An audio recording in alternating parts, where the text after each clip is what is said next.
He wore a crown. He walked away undefeated. And somehow, bodybuilding history learned to tell its story without him. Larry Scott became the first Mr. Olympia in 1965, stood at the center of what fans called Larry Fever, and then quietly stepped back before the machine he helped build could turn him into a legend. The question isn't whether he mattered. It's why the sport moved on so fast.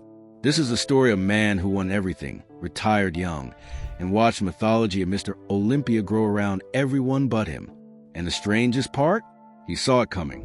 Larry D. Scott was born October 12, 1938, in Blackfoot, Idaho.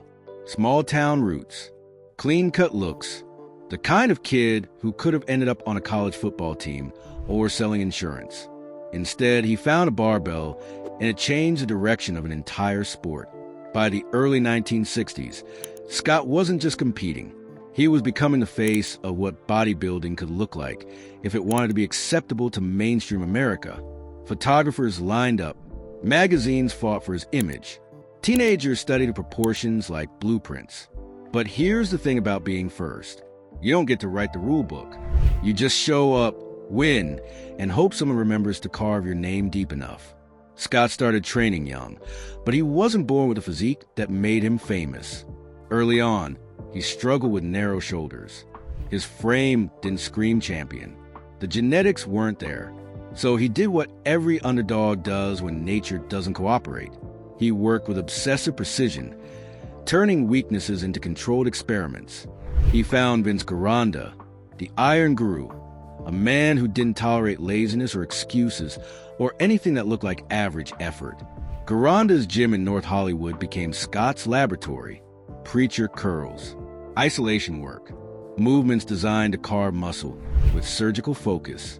Gironda believed bodybuilding was sculpture, not strength training, and Scott became his masterpiece. That exercise, the preacher curl, eventually got renamed. People started calling it the Scott curl, not because he invented it, because when Larry Scott did it, his arms became unforgettable. The transformation didn't happen overnight. Scott spent years refining his physique under Gironda's relentless eye. Every angle mattered. Every pose had to create an illusion of perfection. Gironda taught him that judges didn't reward effort. They rewarded the finished product. So Scott ate a lot of meat, cheese, and eggs. He supplemented with protein powders that tasted like chalk. He trained 6 days a week, sometimes twice a day, chasing a shape that existed only in his head. By 1962, Scott won the Mr. America title. Clean symmetry, polished presentation. He looked like someone who belonged on a magazine cover, not just in a dimly lit gym. And that's exactly where he ended up. Photographers like Bruce of Los Angeles, Don Whitman, and Pat Milo turned Scott into a physique model. His image sold the dream of bodybuilding as respectable, aspirational, even heroic. He wasn't the biggest. He wasn't the freakiest. He was the one your parents wouldn't worry about. The one who made bodybuilding look like something a well-adjusted person could pursue. Joe Weider saw the potential immediately. Scott signed exclusively with Weider's magazines. Articles, training columns, photo spreads. Weider understood that bodybuilding needed ambassadors who looked like they could walk into a bank and get a loan. Scott fit that profile perfectly. His face appeared in Muscle Builder, Mr. America, and every other publication Weider controlled. The exposure turned Scott from competitor to celebrity within the physique culture world. But winning Mr. America wasn't enough.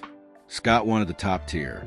And in 1963, he ran straight into Harold Poole at the IFBB Mr. Universe. Poole beat him. It wasn't close. Scott walked off stage knowing he'd been outworked, outposed, or both. Some competitors would have made excuses, blamed the judges, complained about lighting or politics, or anything that shifted responsibility. Scott went back to Gironda's gym and started over. He analyzed what went wrong. His back needed more width. His posing routine needed smoother transitions. He watched Poole's performance on a loop in his mind, identifying every moment where the gap between them became visible. Gironda pushed him harder. The training became more precise, more isolating, more focused on creating the kind of detail that made judges lean forward in their seats. 1 year later, Scott returned to the Mr. Universe stage. This time he won. Poole was there again. This time he lost, The rivalry set the stage for something bigger, because Joe Weider was watching, and Weider had an idea that would reshape competitive bodybuilding forever. In 1965, Weider created a new contest. He wanted something beyond Mr. Universe, something that felt like the absolute pinnacle, a competition reserved only for champions who'd already proven themselves at the highest levels. He called it Mr. Olympia. The first event was held September 18, 1965, at the Brooklyn Academy of Music in New York City. The venue had hosted performances, concerts, cultural events. Now it would host the birth of a tradition. The lineup was small. The prize? A crown. No money that first year. Just a crown and the title of being the best in the world. The symbolism was clear. Weider wanted this to feel regal, untouchable, different from every other bodybuilding contest. Larry Scott won. Harold Poole competed again. This time, there was no debate. Scott stood under the lights, arms raised, wearing that crown, and became the first Mr. Olympia in history. The problem? Nobody knew yet what that title would become. Back then, Mr. Olympia didn't feel like the Super Bowl. It felt like a new idea in a familiar hall. The mystique hadn't formed. The trophy wasn't yet a symbol that could launch empires or change lives. Bodybuilding magazines covered it, but the mainstream world didn't care. Scott won the contest, but the contest hadn't yet won the culture. It was just another title, another victory, another crown to add to a growing collection. Still, the bodybuilding community noticed. Fans started calling the phenomenon Larry Fever. His image was everywhere. Training seminars sold out when his name appeared on the flyer. Mail-order advertisements promised results using Larry Scott's methods. Young lifters mimicked his poses in gym mirrors, trying to replicate the arm peaks and shoulder width that defined his look. He became the template for what success looked like in the mid-1960s physique world. A year later, Scott defended his title. Same contest, new stakes. This time, Weider added prize money, $1,000. Not life-changing wealth, but a signal that Mr. Olympia was becoming something more professional. Scott won again, two-time champion, undefeated. At 28 years old, Larry Scott had won Mr. America, Mr. Universe, and Mr. Olympia twice. The first man to claim that triple crown. Photographers wanted him. Weider's magazines ran exclusive content with him. Competitors studied his routine, hoping to decode the formula. And then he retired. No warning, no final tour. He just walked away. The bodybuilding world blinked, and its first Olympia champion was gone. Scott cited his family, his marriage. He'd achieved what he set out to do, and staying meant diminishing returns. The training had taken a toll, the dieting cycles, the constant pressure to maintain a physique that required near-perfect discipline. He'd done it twice. He'd proven his point. Walking away seemed logical, but there was something else in his decision, something quieter. Scott had seen how the sport worked. He'd watched competitors grind themselves down chasing one more trophy, one more magazine cover, one more year of relevance. The industry chewed people up. It demanded constant visibility, constant improvement, constant sacrifice. Scott didn't want that life. He didn't want to be 50 years old still chasing validation from judges or fans. He wanted something resembling normalcy. So he left while he was still on top. And that choice, more than anything, is why history moved past him. Modern bodybuilding builds its legends on long reigns. Arnold Schwarzenegger didn't win twice and disappear. He won 7 times, dominated an era, then became a movie star and kept the sport in the public eye for decades. Every documentary about bodybuilding eventually centers on Arnold. Every conversation about the golden era defaults to Arnold. Ronnie Coleman won 8 times. Lee Haney won 8 times. Dorian Yates ruled the 1990s with 6 consecutive wins. Even when champions retired, they stayed visible. They did seminars.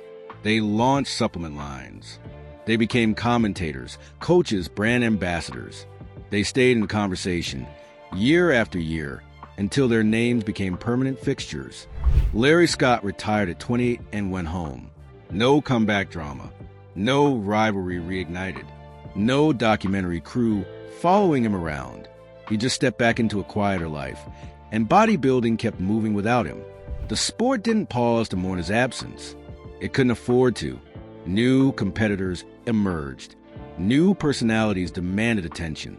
The machine needed content, and content required active participants. Here's the part that makes his story strange. Scott wasn't forgotten by serious fans. Walk into any hardcore gym, mention his name, and someone will bring up his arms. The shape, the peaks, the way his biceps looked like they'd been carved by someone who understood anatomy at a level most people never reach. Historians know his name. Collectors still hunt for old magazines with his photo spreads. Vintage bodybuilding enthusiasts study his posing routine frame by frame, analyzing what made it effective. But in the mainstream bodybuilding narrative, the one told in documentaries and highlight reels and anniversary retrospectives, Scott became a footnote. Why?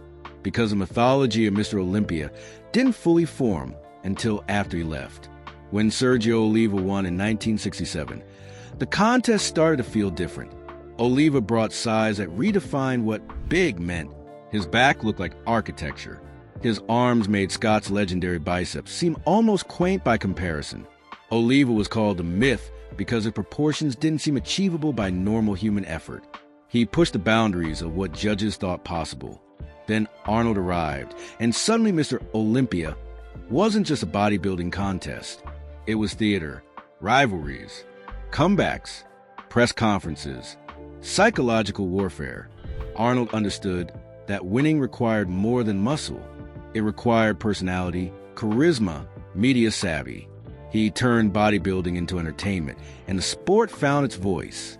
That voice was loud, confident, and cinematically perfect for the 1970s. Arnold made bodybuilding feel like something that belonged in arenas, on television, in the cultural mainstream. Scott's era, by comparison, felt like a quieter prologue. The first Olympia had a crown, not a Sando trophy. The payouts were minimal. The media coverage was niche, confined mostly to bodybuilding magazines that circulated among enthusiasts. Scott represented an aesthetic that valued proportion and polish over sheer mass. And as bodybuilding grew, it didn't grow toward refinement. It grew toward spectacle. Bigger physiques, more dramatic transformations, stories that felt larger than life. That shift in values left Scott in an awkward position. He was a standard bearer for an era that the sport outgrew almost immediately. His physique became a reference point for classic or golden era ideals, but those ideals stopped winning Olympias. By the mid-1970s, judges wanted size. By the 1980s, they wanted conditioning and mass together, freaky levels of both. By the 1990s, they wanted mass that looked like it defied human biology. Scott's 20-inch arms, once revolutionary, became a memory of a simpler time, a time when bodybuilding still cared about looking good instead of just looking extreme. And there's another factor. Scott's image was clean, marketable, safe. He looked like the guy who could date your daughter and fix your car. That made him perfect for the early 1960s physique culture, where bodybuilding was still trying to prove it wasn't just for eccentrics and outcasts. The sport had an image problem.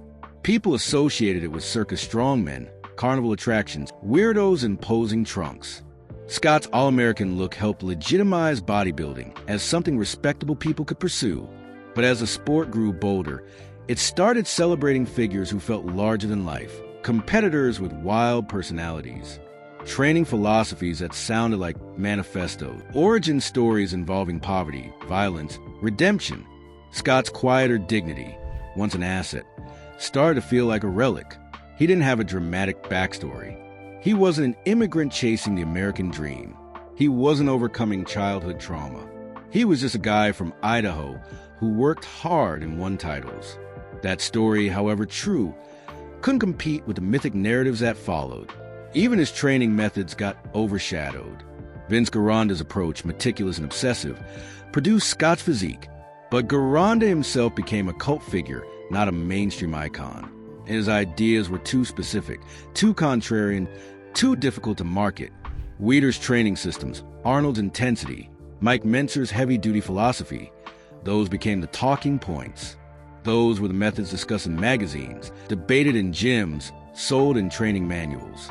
Gironda's legacy lived on in small circles, and Scott's association with him became just another niche detail. Let's talk about what Scott actually looked like on stage. His biceps didn't just peak. They dominated his arm structure in a way that made photographers adjust their angles. When he hit a front double bicep pose, the shape was so pronounced that people assumed he had some genetic advantage no one else could replicate. He didn't. He just worked preacher curls with a focus most people reserve for surgeries. His shoulders, once a weakness, became balanced and wide through relentless overhead work. His chest had fullness without looking bulky. His waist stayed tight, tapering in a way that emphasized the V-shape judges loved. He understood that bodybuilding, at its best, was about creating an illusion of perfection. His posing routine was deliberate, controlled. He didn't rush through transitions. Every movement had purpose. He knew how to hold a pose just long enough for judges to absorb the detail, then shift into the next position before they got bored. He studied lighting. He understood how shadows could enhance muscle separation or hide weaknesses. He approached competition like a chess match, strategic and calculated. But illusions age poorly when reality keeps getting bigger. By the time the 1980s arrived, Scott's proportions looked almost delicate compared to what was winning. Lee Haney brought mass with symmetry.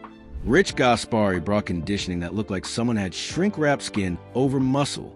And when the 1990s brought mass monsters to the Olympia stage, Dorian Yates, Ronnie Coleman, Scott's physique seemed like it belonged in a museum. Admirable, historic, but not competitive. Still, Scott's influence never fully disappeared. In the late 1970s, he staged a brief comeback. He competed in 1979 and into 1980, testing the waters to see if his old form could still hold up. It couldn't, not against a new generation. The sport had moved on. Conditioning standards had changed. Size expectations had exploded. But the attempt itself said something. Scott wasn't bitter. He wasn't trying to prove history wrong. He just wanted to see if he still had it. The answer was no, and he accepted that without drama. He walked away again, this time for good. That's the dignity people forget when they talk about overlooked legends. Scott didn't demand recognition. He didn't spend his later years complaining about being undervalued or disrespected. He didn't write bitter tell-all books. He didn't trash the modern era or claim things were better in his day. He lived his life, stayed connected to bodybuilding community, and let his record speak quietly. He mentored younger competitors when they asked for advice. He attended events when invited. He gave interviews with grace and humility, never positioning himself as a victim of changing times. And here's the strange twist. Scott is often called the only Mr. Olympia champion who never lost a title, not because he defended it forever, because he retired while holding it. He walked off stage in 1966 as the reigning champion and never came back to defend it again. Technically, he was never beaten. That should be the kind of mythic detail that gets repeated endlessly. The undefeated champion, the man who left on top. But it's not, because bodybuilding's storytelling engine doesn't reward exits. It rewards battles, comebacks, redemption arcs. The hero's journey requires struggle, failure, and triumph over adversity. Scott's story had none of that drama. He won, left, and lived quietly. That doesn't make good copy.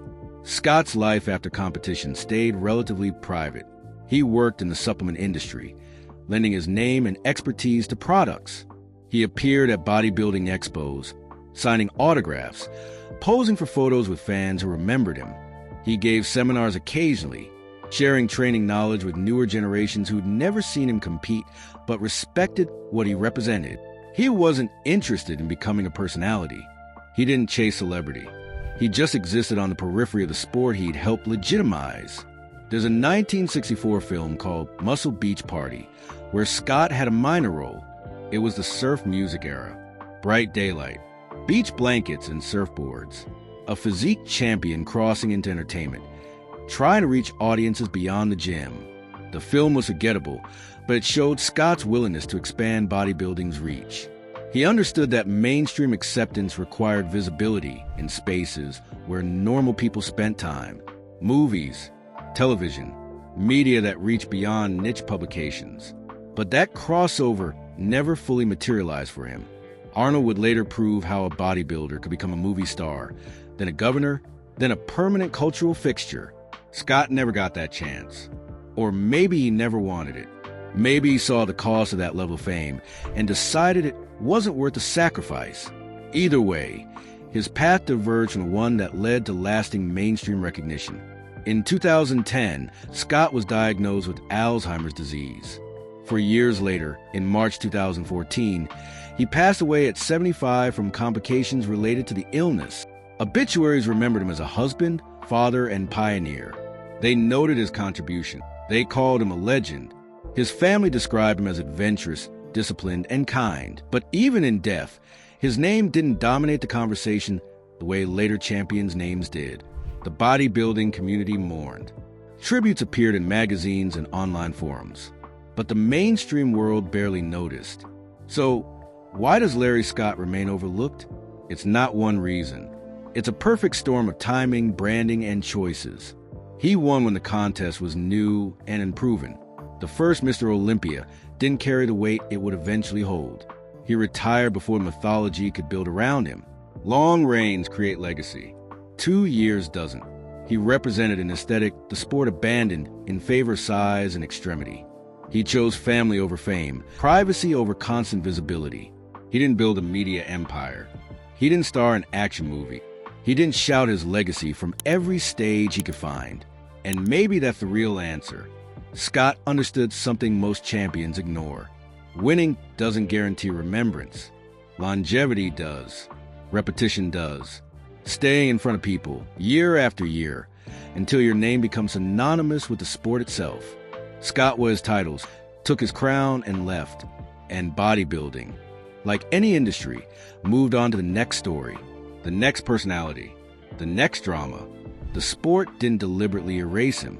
It just learned to tell its story louder, with bigger personalities and longer reigns. Scott's chapter became the introduction, and introductions rarely get quoted as much as the climactic battles that follow. When people discuss the greatest Mr. Olympia champions, they talk about Arnold's charisma, Ronnie's size, Haney's dominance, Yates' intensity. Scott's name appears in the historical timeline, but it doesn't anchor the conversation. He's the answer to a trivia question, not the subject of endless debate. But here's what can't be erased. Every single Mr. Olympia champion who came after Scott stood on the foundation he helped build. Sergio Oliva wouldn't have had a title to chase if Scott hadn't won it first. Arnold wouldn't have had a mountaintop to climb if someone hadn't already planted the flag. The Sando Trophy, the global prestige, the $1 million payouts, all of it started with a guy from Idaho who walked into a Brooklyn theater and became the first. Scott's arms were legendary. His discipline was unmatched. His timing was perfect for his era and impossible for history. He proved that bodybuilding could produce champions who looked like they belonged in the mainstream. Clean-cut, marketable, aspirational. And then he proved that even champions can choose to walk away when the spotlight demands more than they're willing to give. The sport didn't forget him. It just learned to tell its story louder, with bigger personalities and longer reigns. Scott's chapter became the introduction, and introductions set the stage but rarely steal the show. The drama came later. The rivalries, the personalities, the stories that felt epic enough to transcend the gym and reach the wider world. Scott's legacy lives in the details, the exercise that bears his name, the photographs that still circulate in vintage bodybuilding community, the fact that serious historians always start the Mr. Olympia story with him. But casual fans skip the introduction and jump straight to Arnold. That's not disrespect. It's just how storytelling works when the beginning is quiet and the middle is explosive. Larry Scott wasn't overlooked because he failed. He was overlooked because he succeeded early, retired young, and let the next generation be louder. History doesn't always reward the pioneers. Sometimes it just uses them as a launch pad. The first step matters, but people remember the destination. Scott took that first step. He wore the crown. He walked away undefeated. And bodybuilding kept building the empire he started, one champion at a time, until his name became a footnote in the story he made possible.